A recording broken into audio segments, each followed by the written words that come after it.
Subscribe करें ideal progressive school के YouTube channel को और वीडियो अच्छी लगे तो लाइक और शेयर करें और बेल आइकन को दबाना ना भूलें ताकि इस चैनल पर अपलोड होने वाले सारे वीडियो सबसे पहले आपके पास पहुंच सके। अध्याय 6 देख रहे हैं, काम, आराम और जीवन।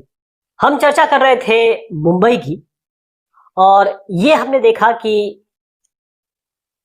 दो अलग अलग जगह की बात हमने की थी, लंदन और मुंबई की,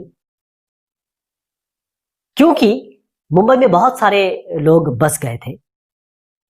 यहां पर हो सकता है कि महामारी फैल जाए प्लेग की, और गंदगी, बाकी जो फिल्दी कंडीशंस हैं, उसके कारण अब ये तय किया गया कि लोगों को, जो अप्रवासी हैं, उनको वापस भेजा जाएगा।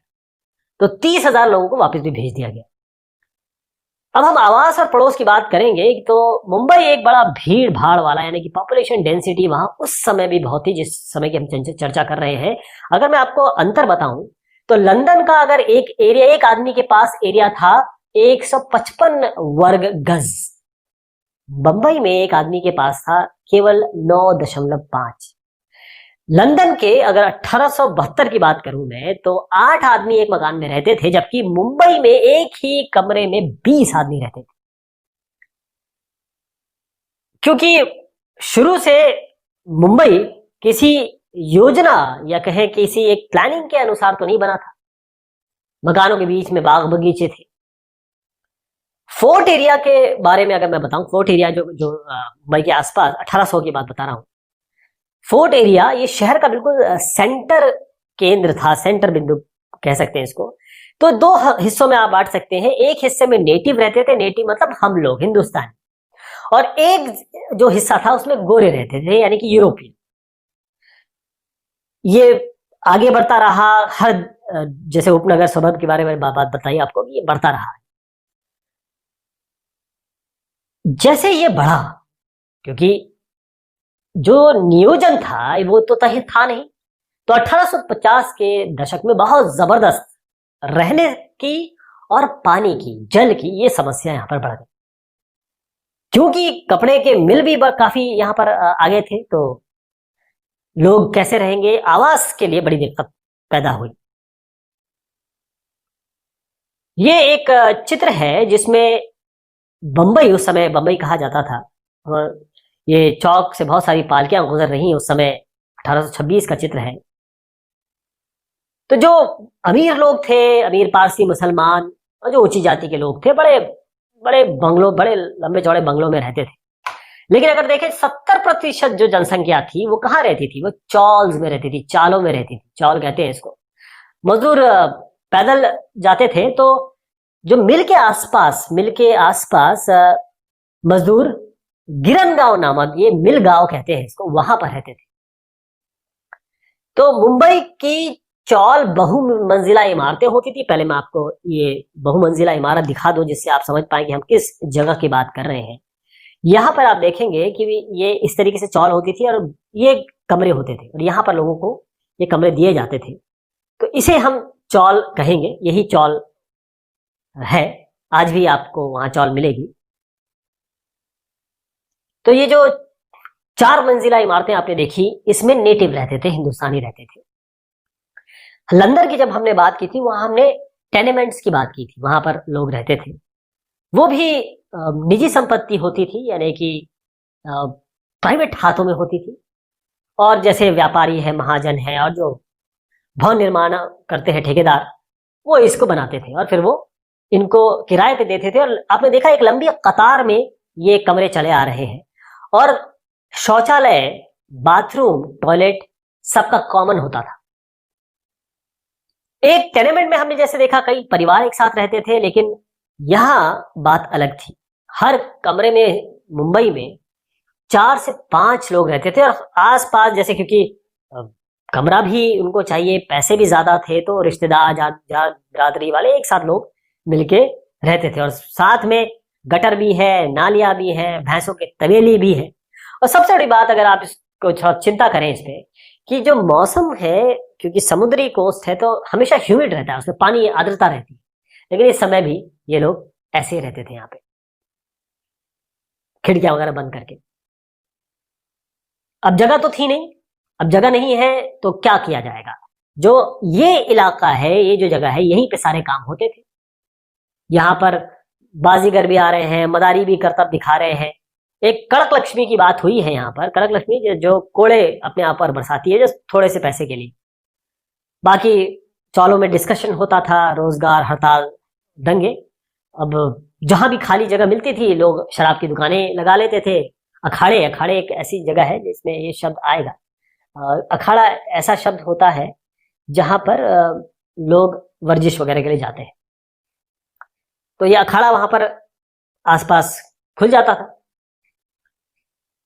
दबे कुचले जो वर्ग हैं, या जिसे हम हाशियाई लोग कहते हैं, अब ये ऐसे लोग हैं जाति व्यवस्था में जिनको निम्न जाति या अछूत, अनटचेबल्स माना जाता था। उनके लिए बड़ी दिक्कत की बात थी, क्योंकि मुसलमान और जो नीची जाति के लोग हैं उनको मकान नहीं देते थे लोग। ये कहाँ रहते थे? ये चादर, नालीदार चादर या पत्ते या बांस, इस तरीके के झोपड़े में बेचारे रहते थे।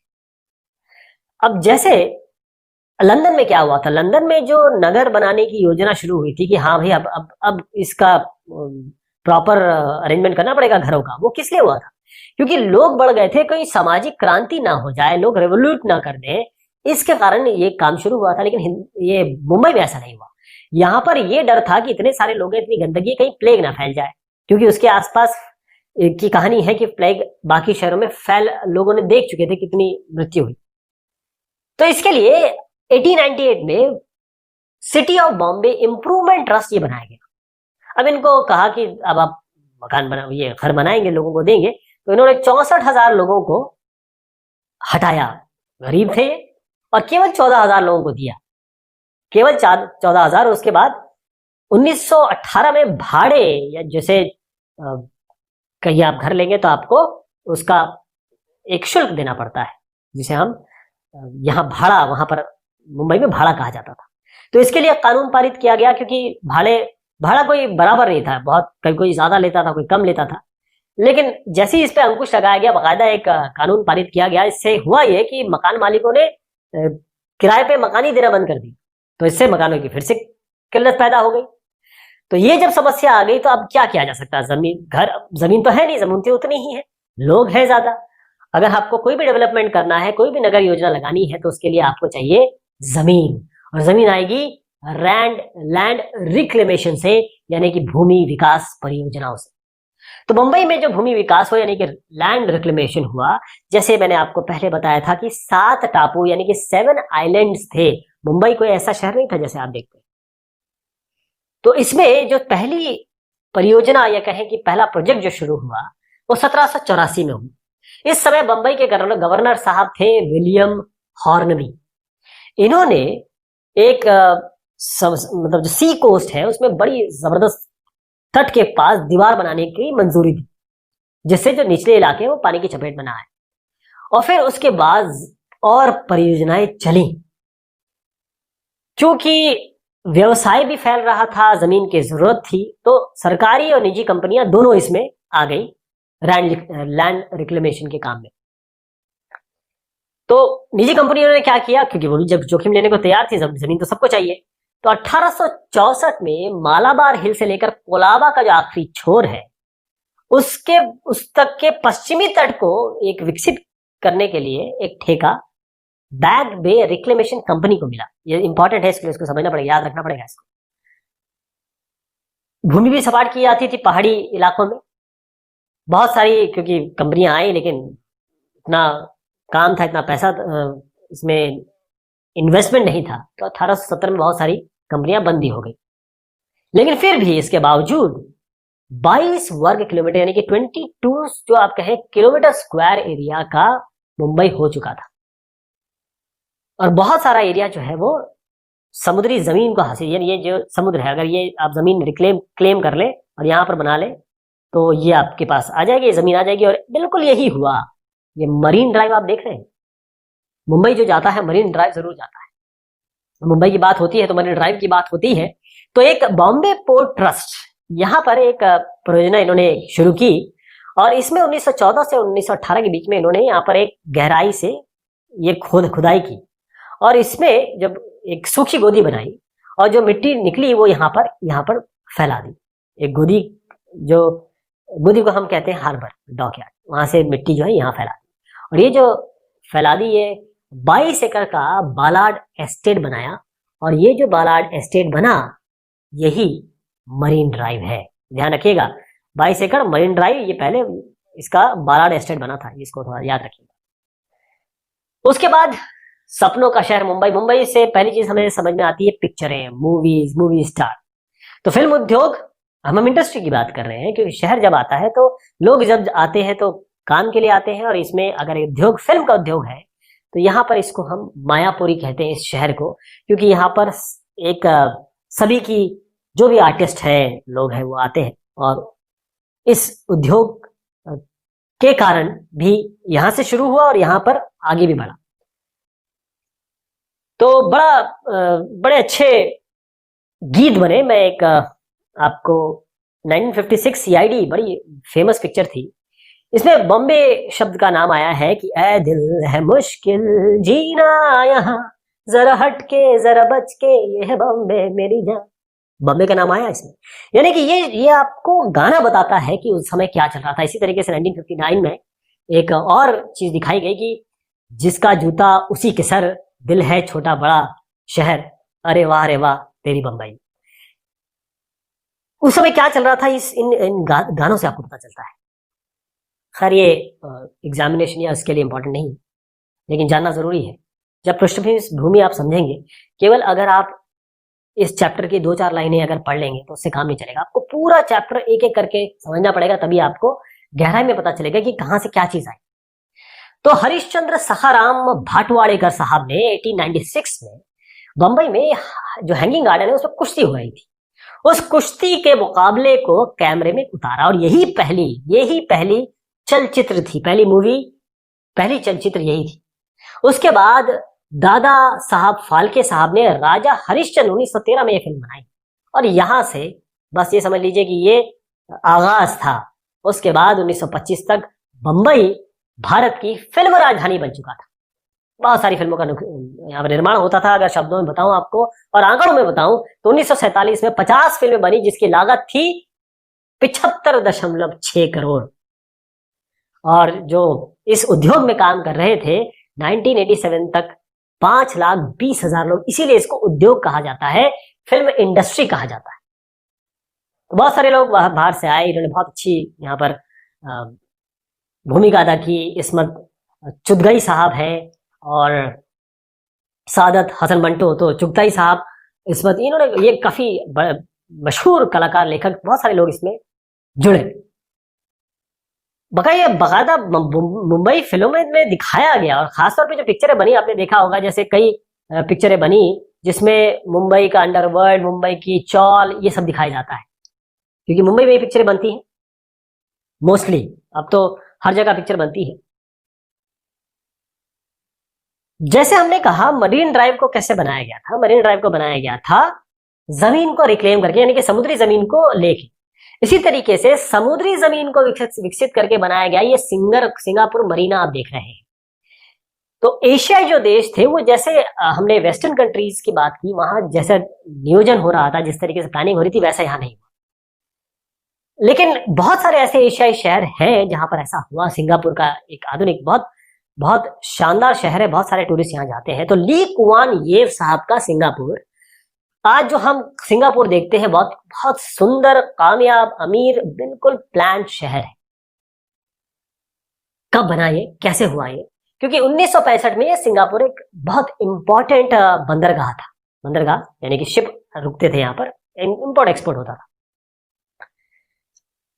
देखिए, नियोजन या कहीं प्लानिंग या इसकी चीजें तो यहाँ पर थी, लेकिन यहाँ पर श्वेत बस्तियां थी। अब श्वेत लोग जहाँ उस समय रहते थे, आज तो ऐसा नहीं है, लेकिन जहां पर सफेद लोग या फिर व्हाइट रहते थे, वहां वो अपनी जगह अच्छे बना लेते थे। बाकी ज्यादातर जो भीड़ भाड़ गंदगी में लोग रहते थे।